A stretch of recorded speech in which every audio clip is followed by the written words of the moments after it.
Gusto lo que acaba de suceder durante el corte comercial.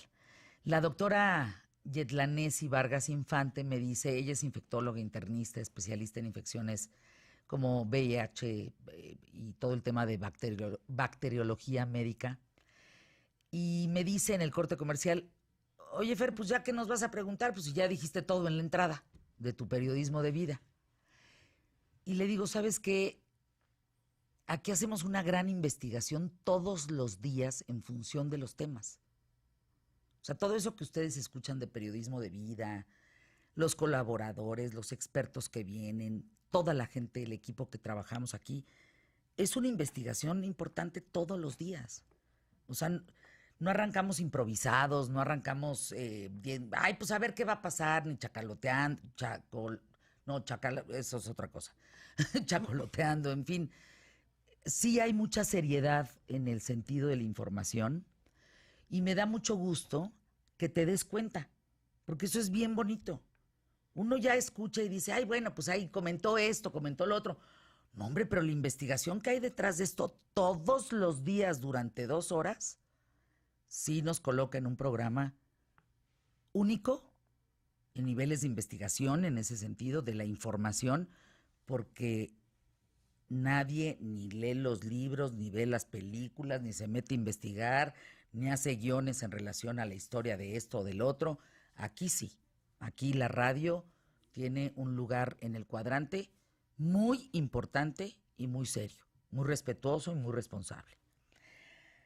Vamos a brincarnos de los antibióticos, la historia que ya la pudimos pues más o menos repasar, aprovechar el tiempo con ustedes, doctor Carlos Aguirre, infectólogo pediatra, especialista en resistencia bacteriana. ¿Qué hemos hecho en función de los antibióticos? ¿Por qué surge, cuándo surge esta resistencia a los antibióticos? Que ya es un tema actual y grave. Ahí se señalan, no que tú, no que vas tú, no que voy yo. Gracias, Total. Fernanda, por la invitación. Carlos. Mira, la resistencia en sí surge desde que surgen los mismos antibióticos. Desde que en 1928 Alexander Fleming descubre la penicilina. Desde el primer momento que utilizamos los antibióticos, las bacterias son organismos que buscan sobrevivir. Y parte de esa búsqueda de la supervivencia es generar mecanismos para seguir vivos. Entonces, esos mecanismos son lo que conocemos como la resistencia. Si nosotros ponemos un antibiótico, que es un fármaco, es un químico, que va directamente para atacarlos, ellos van a generar mecanismos para protegerse. Hay un estudio muy bonito en donde a una bacteria que se llama enterococo, la pusieron con un antibiótico que se llama vancomicina, que se utiliza para matarla, pero la dejaron por mucho tiempo. La bacteria lo único que hizo es que la bacteria, la pared que ellos tienen, lo que lo recubre, de tener, un ejemplo, 1 centímetro, a la semana ya teníamos 2 centímetros y a las 2, 3 semanas, Creció, la fortaleció. 5 centímetros. Se hizo un boquete. Entonces, ese boquete, ese bloque, ese muro, es lo que realmente le está generando la resistencia. Es decir, ningún antibiótico como la vancomicina para ese enterococo le va a funcionar. Entonces, ese es un ejemplo muy didáctico para decirte cómo funcionan. Hay diferentes formas de resistencia a los antimicrobianos. Puede ser desde una forma intrínseca de las bacterias, o sea, propia de ellas, o extrínseca. Y eso viene también dentro del genoma de las bacterias para generar distintos tipos de resistencias. Pero el hecho es el que no tenemos que presionar tanto a una bacteria con un antibiótico. ¿Qué se llama eso? Eso se denomina presión por selección. ¿Y qué es la presión por selección? Es literalmente darle un tratamiento el tiempo que necesita para matar a la bacteria, para que evitemos que crezcan más hijas y que esa bacteria no desarrolle en algún momento algún mecanismo contra ese antibiótico y destruirlo. Esa es en gran forma la resistencia. Yetlanesi, ¿podrías, esto quizá es un poco difícil, pero radiofónicamente nos va a ayudar muchísimo a entender?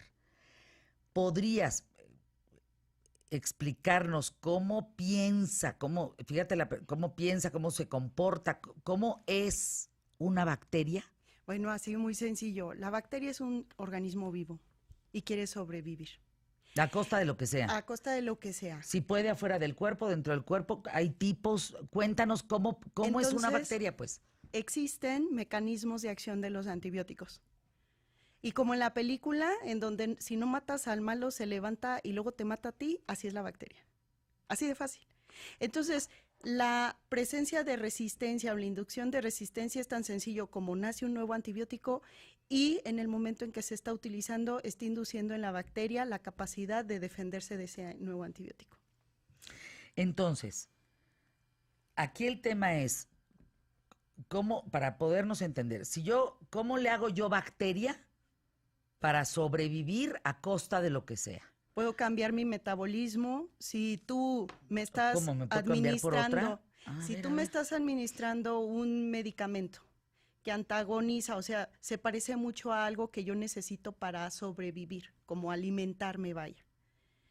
Si tú me das el antibiótico para cambiarme a ese sustrato que yo necesito para vivir, entonces yo, bacteria, aprendo a ya no utilizar el antibiótico, ya no utilizar esa vía. Y busco otra alimentación. Busco otro tipo de sustrato para alimentarme. Entonces, ¿cuándo me matan, pues?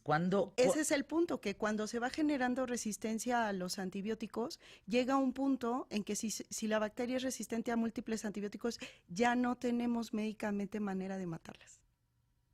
Llega un punto porque además lo puede heredar a su progenie, sus hijas bacterias del mismo tipo, o incluso se ha observado que entre familias de bacterias, o sea, diferentes tipos de bacterias, de pronto pueden incluso compartir los genes necesarios, la información necesaria, de ahí para atacar un organismo. Ahí te va el mensaje de cómo le hagas para que este antibiótico no te mate. Pregunta, si ponemos parásitos, virus, bacterias y hongos, ¿son primos, son tíos, son hermanos? ¿Quién es el papá? ¿Cuál es la mamá? O sea, ¿cómo son de la misma familia? Unos son del norte, otros son del sur. O sea, sí, es que si no lo va a ver radiofónicamente es más sencillo, ¿no? Son miembros del reino animal, pero son diferentes. Los hongos y los parásitos son más organizados, son más parecidos a nosotros. Las bacterias son unicelulares, es una sola célula que de hecho tiene sus organelos internos más primitivos. Entonces, una bacteria es solo una célula y un virus es material genético rodeado de proteínas, ni siquiera es una célula completa. Pero las bacterias, los virus, pueden sobrevivir en el interior de las células y desarrollar por una relación parasitaria, viven de nosotros pero nos hacen daño, pueden generar enfermedad. Me decía una vez un alumno en clase de microbiología, doctora, ¿pero por qué son tan tontitas las bacterias? ¿Por qué si les servimos nos matan? Y yo, así son, es su naturaleza. Se alimentan de ti hasta que te destruyen. Pero tú mencionabas hace un momento, y me encantó escucharte hablar de las bacterias buenas, porque no todas las bacterias son pues malas. Es que imagínate la flora, por ejemplo, ¿no? Exacto, de hecho. O la saliva, ¿no? O cómo deglutimos, o sea, pues todo eso tiene bichos. Yo les llamo bichos. Exacto. En el mundo mágico del... Pero es muy importante lo que tú dices. De hecho, la medicina también está girando hacia la importancia de qué flora bacteriana tú tienes. Ahora le llaman microbioma. En particular a las bacterias, ¿qué bacterias tienes tú? La microbiota, en tu boca, en tu intestino, sobre la piel, porque no solamente algunas de estas bacterias buenas que viven en nosotros tienen funciones que son necesarias para nuestra vida, no solo eso, sino hasta nos dan vida y nos matan. No, pero son bacterias diferentes. Son familias distintas. Son familias diferentes. Se llaman bacterias, pero unas son soldados buenos, otros son soldados malos. Exactamente. Lo mismo en virus, parásitos y hongos. Los virus quizás en este momento son un poco menos conocidos. También ya estamos conociendo cuáles son los virus que se pueden encontrar en el organismo de manera natural. Lo que tenemos ya un poquito más de conocimiento de la última década son de las bacterias buenas. Bacterias buenas que favorecen ciertas condiciones, digamos, de clima, de ambiente. Por ejemplo, en la vagina, si la vagina tiene un pH ácido, si tiene lactobacilos, que son bacterias buenas, entonces habrá menos probabilidad de que una bacteria mala encuentre el medio adecuado para subsistir. ¿Sí me explicó? Entonces la microbiota incluso previene que llegue esa bacteria mala que te quiere hacer daño y se instale. Entiendo que en el tema, o sea, de los 4 bacterias, virus, parásitos y hongos, ¿el peor es el hongo? No. Yo creo que los virus. Los virus, al no tener, por ejemplo, al no tener un tratamiento, hay pocos virus que se tratan o que tienen tratamiento. Te los puedo enumerar, es influenza. Influenza no mata el virus. O lo que hace el medicamento... Como el SIDA. El No SIDA es que te no mate se trata, se controla. el virus. Te mata lo que te provoca no tener defensas contra lo que sea. Exactamente, el virus de la hepatitis B, el virus de la hepatitis A. O sea, son virus que entran, hacen su magia, su inflamación, y lo único que nos generan son consecuencias. Lo que estamos viendo ahorita, y es un tema que está mucho en redes sociales, es el tema de las resistencias antimicrobianas. Y eso de las resistencias antimicrobianas lo estamos relacionando mucho más al tema de los antibióticos para matar a bacterias. Los antibióticos sirven para, se dividen pueden ser antiparasitarios para matar parásitos, antifúngicos para matar a los hongos, exacto, antibacterianos para las bacterias y antivirales para los virus. Pero los antivirales, los virus literalmente, pues no vas a poder matar algo que es un material genético. O sea, eso no se puede matar. Lo único que puedes... ¿Cómo? A ver. Acuérdate que tú eres el experto number one. Nosotros no sabemos de ese tema. Y los que saben, pues qué bueno. Lo van a reafirmar, pero los que no queremos entender qué significa eso. O sea, los virus todavía no se ha descubierto cómo matarlos. No hay forma de matarlos. Lo que hacen los antivirales es sustituyen, tapan, modifican, ajustan la célula para que ésta pueda responder al ataque del virus. El virus es un material genético. Nosotros estamos hechos de material genético. Tenemos 23 pares de cromosomas. Y esos 23 pares de cromosomas tienen un material genético que puede ser DNA o RNA. Y ese material genético, pongámoslo que ese DNA o ese RNA viene envuelto en una proteína. Algunos vienen envueltos, algunos vienen no envueltos. Y eso es lo que hacen, es que se transmiten, entran a la sangre y entran a las células, las infectan, y es como se desarrolla toda una infección de tipo viral. Lo que hacemos con los antivirales, un ejemplo, el oseltamivir para el tema de influenza, lo que hace es elimina o disminuye el mecanismo de salida del virus. O sea, lo deja ahí que se ahogue el virus en la célula, pero no mata al virus. Entonces, lo que hacemos es cuando damos un antiviral que no es necesario, los virus, como son materiales genéticos, estos literalmente seguirán haciendo su actividad. Pero a ver, Carlos, cuando tú dices material genético, esto quiere decir, ¿es un tema genético? ¿Qué virus traes en la sangre y cuáles no? Es que mira, todas nuestras células tienen material genético.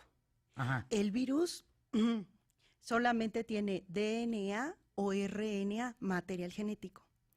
Como el virus afecta a las células, es entrando a ellas, incorporando en su mayoría su material genético a nuestro material genético, y entonces la célula se vuelve loquita y la destruye.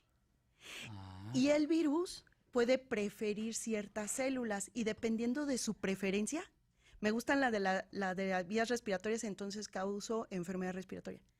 Me gustan las de las defensas como el VIH, los CD4, y mato a las defensas.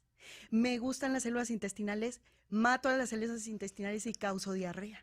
A ver, vamos a una pausa, Carlos, vamos a una pausa, Yetlanesi, y aquí la idea es que regresando veamos cuál es el tema en función de cuando tú te metes, por decirlo así, consumes antibióticos que a lo mejor no atacan a lo que debes de atacar y atacan otra cosa porque está mal recetado o porque te metiste más cantidad o en fin, ¿qué te hace eso?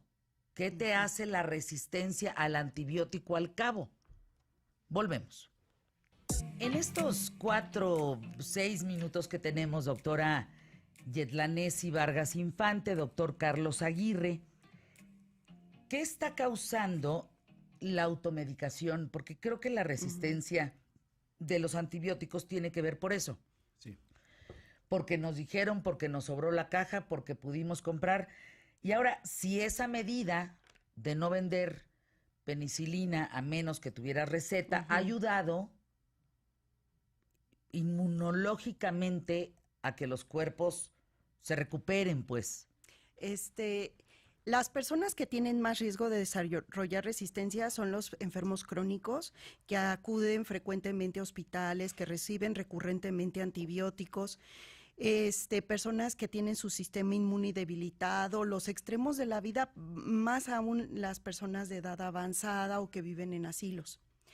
La resistencia se puede transmitir. Entonces puede ser que yo consumo muchos antibióticos, soy una persona con insuficiencia renal crónica, me la paso en hospitales y puede ser que como conviven conmigo, mi familia también tiene resistencia a múltiples antibióticos. Entonces, es muy complejo revertir. Sin lugar a dudas, claro. esta medida que adoptó el sector salud de limitar la adquisición de los antibióticos es brillante, fue muy buena. Todavía necesita muchos años más para medir el impacto que se reduzca a nivel comunitario la resistencia a bacterias. Sigue habiendo un sobreuso de antibióticos. Sigue habiendo, y lo platicábamos tras bambalinas hace un momento, las personas que quieren el antibiótico y se enojan si tú como médico no se los prescribes, o que piensan que el antibiótico es como un analgésico o un antipirético. No lo es. Los virus no se mueren con antibacterianos, con antibióticos. Los parásitos, los hongos no se mueren con los antibióticos y de hecho es frecuente, Fernanda, que lleguen las personas a mi consulta, han recibido múltiples antibióticos y ni siquiera tienen una enfermedad infecciosa. Y a veces llegan por síntomas clínicos que en realidad son efectos adversos de estar tomando antibióticos. Hay un último comentario que quiero hacer antes de pasarle el micrófono a Carlos. Por ejemplo, en Finlandia se publicó desde hace 3 décadas el impacto que tenía el uso de antibióticos de manera indiscriminada a nivel industrial en los animales destinados a consumo humano. Entonces, cuando tú comes, Fernanda, pollito, carnita, ahí también puede venir material genético de las bacterias que tenían esos animalitos que fueron indiscriminadamente expuestos a antibióticos. Pues claro. Y Finlandia documentó que cambiando sus regulaciones sanitarias y disminuyendo el uso indiscriminado de antibióticos en los animales, eso impactaba positivamente en una reducción de la resistencia bacteriana en las comunidades de seres humanos. Entonces, fíjate qué grave es el problema. No, es terrible. Regresen, por favor, Yetlanesi, vengan nuevamente a platicar de esto. Carlos, ¿con qué reflexión nos dejas en función de los antibióticos? Es una herramienta muy importante para la vida del ser humano, para la salud, que no tiene ni 100 años. Creo que estamos también un poco verdes en ese sentido. Y hemos abusado mucho del tema de la penicilina. También creo que cada día surgen enfermedades nuevas. Entonces, ¿dónde estamos parados? ¿Qué reflexión tenemos que tener? Mira, gracias a los antibióticos podemos platicar en este momento tú y yo, Fernanda. Gracias a los antibióticos, la sobrevida de muchas de la humanidad ha alcanzado. El problema es que hemos hecho un mal uso de estos, porque lo que tratamos de es aliviar algunas causas que no son meramente infecciosas, ya lo decía la doctora, lo queremos tratar con un antibiótico. Y eso, pues, lo único que nos va a dejar es que el costo que tenemos que pagar, la factura que tenemos que pagar es muy alta. Porque no solamente es el antibiótico que prescribe un médico, sino que también el antibiótico que prescribe un veterinario para todo lo que son animales, los antibióticos que se tiran que se tiran mal, me sobró una caja y la tiro a la basura o la echo en el WC y se va al agua, los mantos freáticos, la basura. Eso genera también lo que comentamos, una presión por selección. Entonces, nosotros yo les hago la propuesta, ¿qué factura queremos pagar y a costa de qué? Y esto, pues, yo creo que el tiempo nos lo dirá. Pues ahí la información, gracias a los dos por estar aquí en los micrófonos de ¿Qué tal, Fernanda?